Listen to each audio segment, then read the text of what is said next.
నమస్తే కృష్ణ కుమార్ గారు, welcome to icon politics. నమస్తే. ఎస్ నమస్తే. మ్యామ్. ఇప్పుడు రాజేంద్ర ప్రసాద్ గారు, ఆర్టిస్ట్, గతంలో వార్నర్ గురించి మాట్లాడడం జరిగింది. ఒక అన్పార్లమెంటరీ లాంగ్వేజ్ యూజ్ చేయడం జరిగింది. అండ్ నెక్స్ట్ మళ్ళీ ఇప్పుడు ఎస్వి కృష్ణారెడ్డి గారి బర్త్డే సందర్భంగా సో స్టేజ్లో మళ్ళీ ఆలీ గారి పైన నోరు జారడం జరిగింది, లకారంతో మాట్లాడడం జరిగింది. సో దీని పట్ల మీ అభిప్రాయం ఏంటి మ్యామ్? ఇది నేను పూర్తిగా ఖండిస్తున్నానండి. ఓకే. అది రాజేంద్ర ప్రసాద్ గారు మాట్లాడనివ్వండి, మోహన్ బాబు గారు మాట్లాడనివ్వండి, అలీ మాట్లాడనివ్వండి, ఎవ్వరు మాట్లాడినా సరే ఇది ఆ, ఏమనాలి, సమర్థించే విషయం అయితే కాదు, ఒప్పుకునే ఓకే. విషయం అంతకంటే కాదు.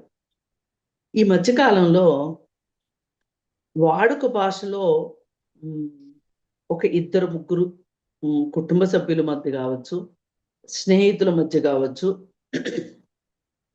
మాట్లాడే కొన్ని అభ్యంతరకరమైన మాటల్ని సినిమాల్లో పెట్టేస్తున్నారు. అవును.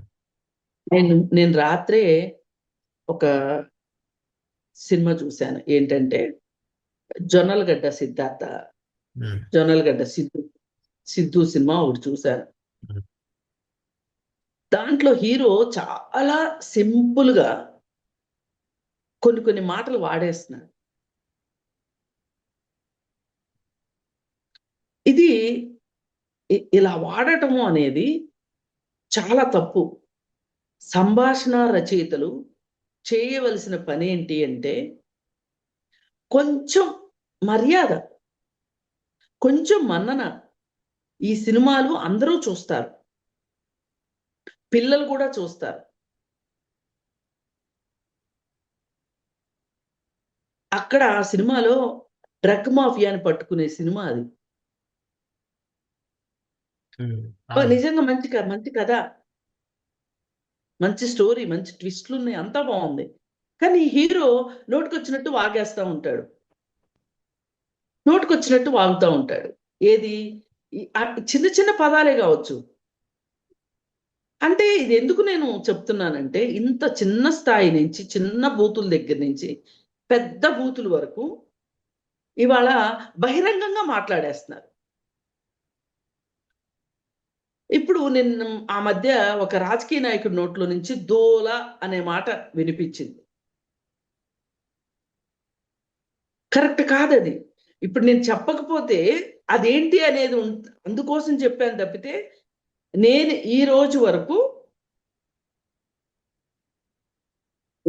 బయట కానీ వీడియోల్లో కానీ ఎక్కడ ఆ మాట ఇంతవరకు నేను వాడలా.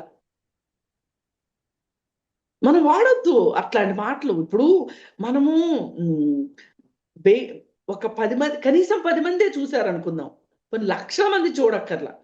ఆ 10 మందికైనా సరే ఒక మాట వినిపించటం అనేది, సంస్కారం లేని మాటను వినిపించటం అనేది, ఇప్పుడు కొన్ని కొన్ని ఏరియాల్లో కొన్ని మాటలు ఆమ్, చలామణిలో ఉంటాయి, నేను కాదు అని అనను. కానీ ఈ చలామణిలో ఉన్నాయి కదా అని చెప్పి వాడేస్తామా? ఒకప్పుడు బాల్య వివాహాలు చలామణిలో ఉండేవి, అవును. మరి చట్టాలు వచ్చాయా లేదా? ఒకప్పుడు సినిమాల్లో యథేచ్ఛగా మద్యపానం సీన్లు వచ్చేవి, అయితే డిస్క్లైమర్ ఉండేది కాదు. పొగ తాగడం గురించి కూడా డిస్క్లైమర్లు ఉండేవి కాదు. ఎందుకు మనం పెట్టుకుంటున్నాము? మనము ఒక సంస్కారవంతంగా అభివృద్ధి చెందుతున్నాం. అలాంటి పరిస్థితుల్లో మనము ఈరోజు మళ్ళీ దిగజారిపోతున్నట్లు అనిపిస్తుంది. ఓకే. ఈ విషయంలో సినిమా ఫంక్షన్లలో ఈ మధ్య కాస్త ఒళ్ళు దగ్గర పెట్టుకునే వాతావరణం వచ్చింది. 2 సందర్భాలు. ఒకటి, చలపతిరావు గారు, చనిపోయిన చలపతిరావు గారు ఒకసారి ఒక ఆడియో అవును. ఫంక్షన్ లో అవును. పిచ్చి ఆడవాళ్ళు. పిచ్చిగా మాట్లాడితే అవును. మేమందరం కలిసి కేసు పెట్టాము. అప్పటి నుంచి కాస్త తగ్గింది. కానీ అలీకి ఇంకా అది తగ్గల, ఆ నోటి దురుసుతనం తగ్గల. మహిళల్ని ఆ, కించపరిచే మాటలు మాట్లాడటం. ఒకసారి అనుష్క కూర్చొని ఉంది ఒక ఫంక్షన్ లో, అవును. చాలా ఇష్టారీతిన మాట్లాడాడు. అయితే బాడీ షేమింగ్ అన్నమాట. చేస్తే సెక్సియస్ట్ కామెంట్స్ చేసింది. అయితే ఆవిడ కూడా ఏం మాట్లాడలేకపోయింది పాపం. చిరునవ్వులు చిందిస్తా ఉంది. ఈ మహిళల బాధ ఏంటి అంటే, ఏమో మనం ప్రాబ్లమాటిక్ పర్సన్స్ అని అనిపిస్తే వచ్చే సినిమాకి మనకు అవకాశం ఉంటదో ఉండదో అనే ఒక ఆహ్, ఒక భయంలో బతుకుతూ ఉంటారు. ఒకసారి ఇట్లాగే సుమాను ఆహ్, అలీ ఒక ప్రోగ్రామ్ చేసేటప్పుడు ఇష్టం వచ్చినట్టు జోకులేస్తుంటే సుమ అభ్యంతరం చెప్పింది. అసలు నేను అతనితో కలిసి స్టేజ్ పంచుకోననేంత దాకా ఎళ్ళింది. కాకపోతే అన్నీ చెప్పరనుకోండి. మనకి కర్ణాకర్ణిగా తెలుస్తూ ఉంటాయి. హ్మ్. మరి ఇవాళ రాజేంద్ర ప్రసాద్ గారు ఈ విధంగా ఒక అన్‌పార్లమెంటరీ లాంగ్వేజ్‌ని ఒక పబ్లిక్ ఫంక్షన్‌లో మాట్లాడటము అంటే, అసలు వీళ్ళకి నోటికిన్ను, మెదడుకి కనెక్షన్స్ ఉన్నాయా అని అనిపిస్తుంది. ఇప్పుడు అవును. మనం ఏదైనా ఒకటి మాట్లాడాలి అనుకుంటే, ఒక్క సెకను ఇది కరెక్టేనా? మాట్లాడొచ్చా? సంస్కారంగా ఉంటదా? పద్ధతిగా ఉంటదా? నలుగురు మెచ్చుకునేటట్లుంటదా? మెచ్చుకోకపోయినా కనీసం తిట్టకుండా ఉండేటట్లుంటదా? అవును. ఇంత ఆలోచించాలి.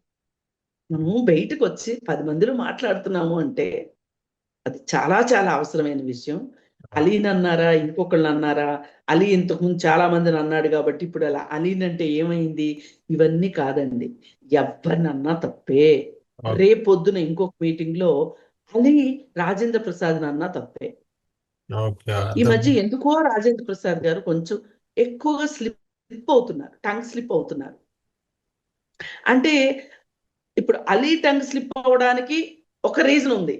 అదేంటంటే అది తను అక్కడ మెప్పించాలి ఆ ప్రోగ్రామ్‌ని. అవును. మెప్పిస్తేనే మళ్ళీ మళ్ళీ అతనికి అవకాశం ఇస్తారు.